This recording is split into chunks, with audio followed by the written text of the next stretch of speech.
أزستي سراوت كينان إثيوبيان نحبراو سرا حسب معفت إمامالهم أب مقلب على زحجان نقادزو سدس قومتي تتناخير قتيل الله بريزيدانت جنرال تادس ورد زمرحب بوليتيكان وتادراون لأخاد دي سابا كجيشم بوغن حوحات مسرات امرز هنا برهان قبر قرقس سبسان سب حلوات يفرحنا له فتح سينا كبلو مغرب بيت سبون قليج أمالهم سلامة عنا هبلنا بيت سب كل ميديا نساعت زحزنا محابريتاتات بقند نتبتات فيلمنا نزلنا مكتالكم بخبر بمعدام ناب زرزر مبيلنا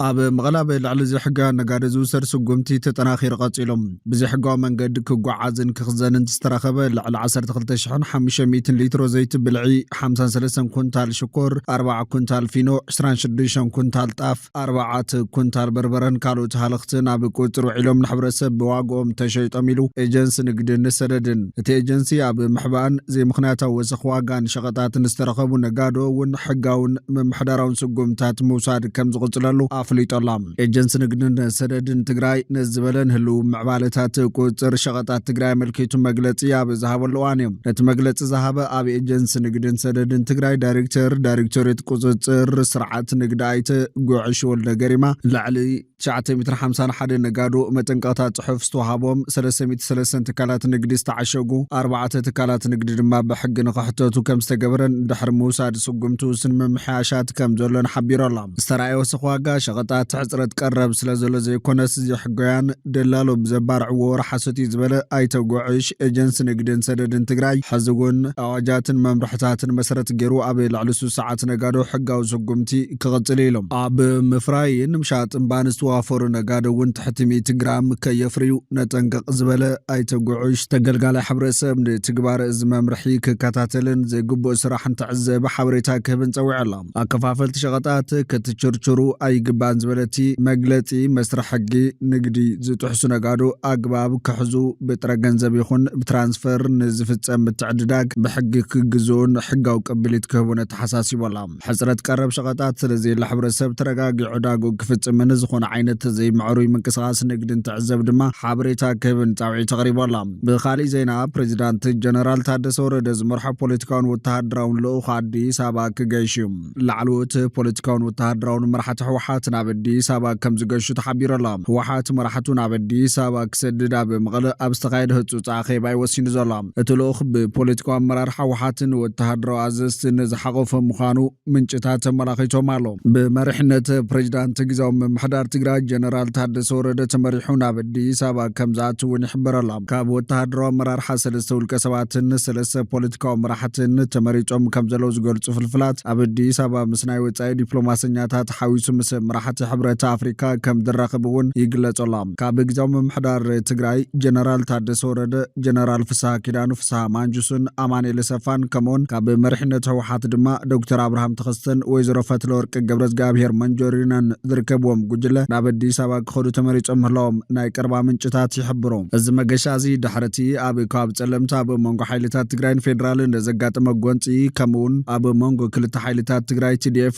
TPF بام فت رايا وق أبي زغات سألالهم واتيو زخون زلام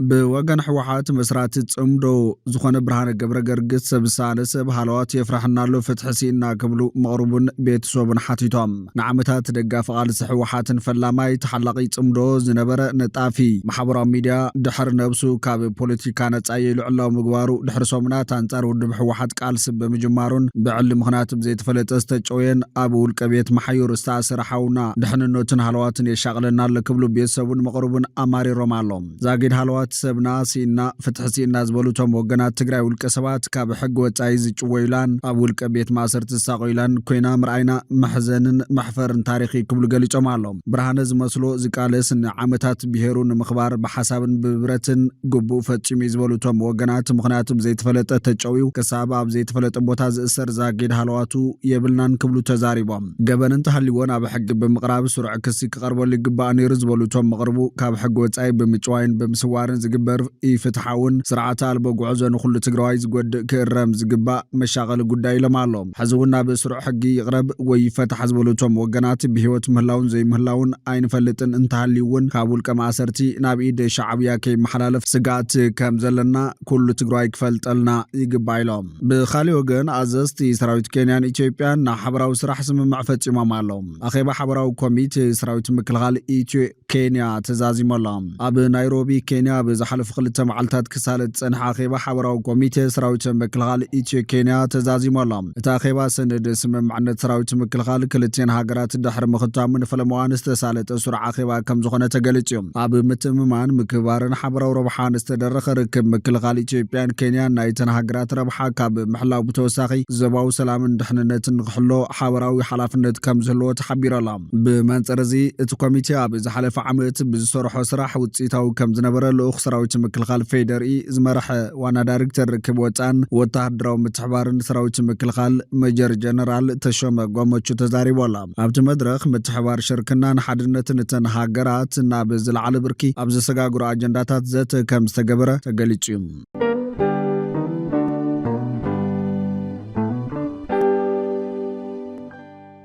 ኣብ ሰንዓ የመን ሰበስልጣን ሁቲ ኢትዮጵያን ኣመንትን ልዕሊ 20 ዓመታት ክግልገልሎም ፀንሑ ኣብያተ ክርስቲያናት ስጉምቲ ከም ዝወሰዱ ኣመንቲ ንቢቢሲ ኣምሓርኛ ገሊፆም ኣሎም ኣብ የመን ከተማ ሰንዓ ኣብ ዝርከብ ቤተ ክርስቲያን ቅዱስ ጊዮርጊስ ኣምልኾ ዘካይድ ከም ዝነበረ ዛረብ ኣይተ ብርሃን በቀለ ንደቁ ቋንቋን ኣምልኾን ዘምህረሉ ቤተ ክርስቲያን ኣብ በዓል ልደት ብሰበስልጣን ሁቲ ከም ዝተዓፅወ ገሊፆም ኣብታ ርእሰ ከተማ ንልዕሊ 23 ዓመታት ዝነበረ ኣብርሃም ቤተ ክርስቲያን ቅዱስ ጊዮርጊስ ቀዲሙ ዘመተ ከም ዝተፈፀመላ ድሕሪ በዓል ልደት ድማ ከም ዝተዓፅወትን ገሊፆም ኣብ ሰንዓን ልዕሊ 20 ዓመታት ከም ዝነበረት እትዛረብ ፕሮቴስታንት ጓል ተነስተይቲ እውን ቅድሚ 25 ዓመት ቪክቶር ብዝተባሃለ ህንዳዊ ዝተመስረተት ናይ ኢትዮጵያ ወንጌላውያን መምለኽ ቦታ እውን ከም ዝተዓፅወትን እቲ መስራት እውን ከም ዝተኣሰረን ገሊፃ ነታ ከተማ ተቆፃፂሮም ዘለዉ ዕጡቃት ሁቲ ቅድሚታ ኦርቶዶክሳዊት ቤተ ክርስቲያን ኢትዮጵያ ነታ ብፓስተር ቪክቶር እትምራሕ ወንጌላዊት ቤተ ክርስቲያን ከም ዝዘመቱ ዝገለፀት ኮይና መጽሓፍ ቅዱስን ገለ ንዋያትን እውን ከም ዝወሰዱ ገሊፃ ኣይተ ብርሃን በቀለ በወገኑ ሰበስልጣን ሁቲ ቅድሚ 3 ሰሙን ናብታ ኦርቶዶክሳዊት ቤተ ክርስቲያን መፅኦም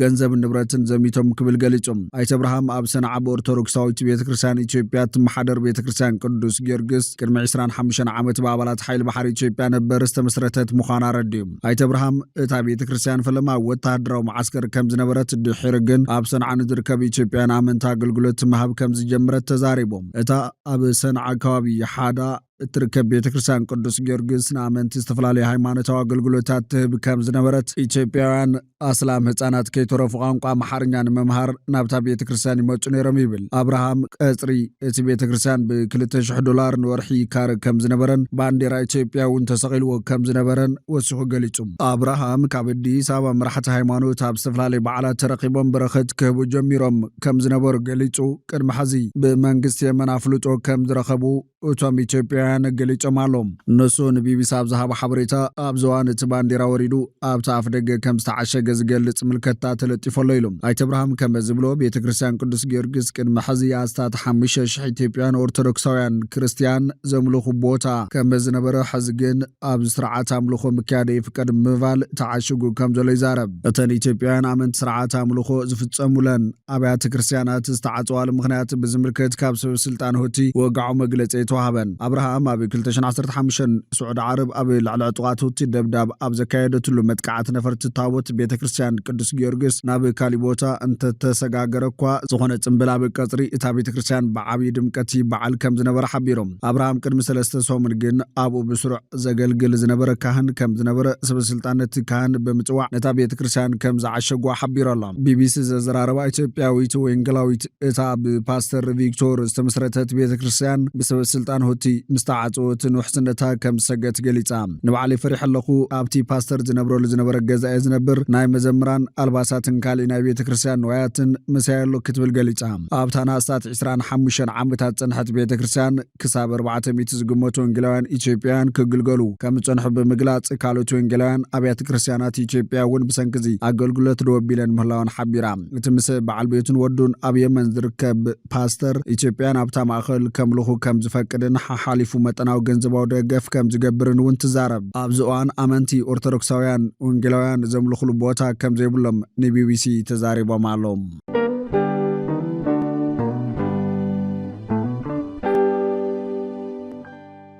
ኣብ መንጎ ሕብረት ኣውሮፓ ኔቶን ዓብይ ፍልልይን ወጥርን ከም ዝተፈጠረ ተፈሊጡ ሓላፊት ፖሊሲ ጉዳያት ወፃኢ ሕብረት ኣውሮፓ ካጃ ካላስ ኣብ መንጎ ሕብረት ኣውሮፓን ውድብ ቃል ኪዳን ሰሜን ኣትላንቲክ ኔቶን ኣብ ፖሊሲ ዓብይ ፍልልይ ከም ዘሎ ብግልፂ ኣፍሊጦም እዚ ክፍፍል እዚ ንፀጥታ ተሃጉር ኣብ ዓብይ ሓደጋ እትይዎ ከም ዘሎ እቲ ሓላፊት ብትሪ ኣጨንቃላ ካላስ ኣብ ዝሃቦቶ መግለፂ ኣውሮፓ ምስ ኣሜሪካ ዘለዋ ርክብ እናደኸመ ይኸይድ ከም ዘሎ ብምጥቃስ እቲ ንኣውሮፓ ዘማእኸለ ሰራዊት ኣብ ሓደጋ ወዲቆሎ ኢላ ብፍላይ ድማ ኣውሮፓ ናይ ገዛ ርእሳ ናይ ሓባር ሰራዊት የድልያ እዩ ዝብል ሓሳብ ትሪራ ነቒፋቶም ተደራራቢ ሰንሰለት ትእዛዝ ማለት እውን ኣካል ኔቶ እንተዘይኮንካ ፍሉይ ሰራዊት ክትምስረት ኣይትኽእልን ኢኻ እዚ መን ንመን ትእዛዝ ይህብ ዝብል ምድንጋር ዝፈጥር ክትብል ገሊፃ ኣብ መንጎ ክልቲኦም ትካላት ዘሎ ፍልልያት እታ ኩዕሶ ኣብ ማእኸል እቲ ጠረጴዛ ንኽትዘውር ይገብር ከም ዘሎን እዚ ድማ ኣብ ውሳነ ምሃብ ሓደገኛ ምድንጓያት የስዕብ ከም ዘሎን ትዛረብ ዋና ጸሓፊ ኔቶ ማርክ ሩቴ ቦጎኑ ብዘይደገፍ ኣሜሪካ ድሕነት ኣውሮፓ ክረጋገጽ ከም ዘይኽእል ድሕሪ ምግላጹ ኣብ ገለ ኣባላት ሃገራት ኣውሮፓ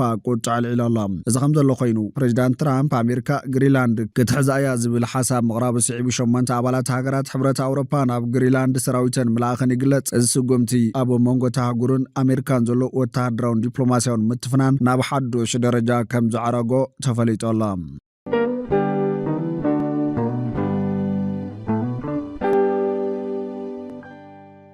ፍትዋትን ክብራትን ቤተሰብ ኩል ሚድያ ንሰዓት ዝሓዝናዮም ሓበሬታታት ነቶም ክትከታተልዎም ዝፀናሕኩም ይመስሉ ነይሮም ንሰናይ ምክትታልኩም ብምምስጋን ኣብ ዝቕፅል ብካልኦት ሓበሬታታት ክሳብ ንራኸብ ንምድለዋትና ላይክ ሸር ንሚድያና ሳብስክራይብ ብምግባር ቤተሰብ ኩል ሚድያ ይኹኑ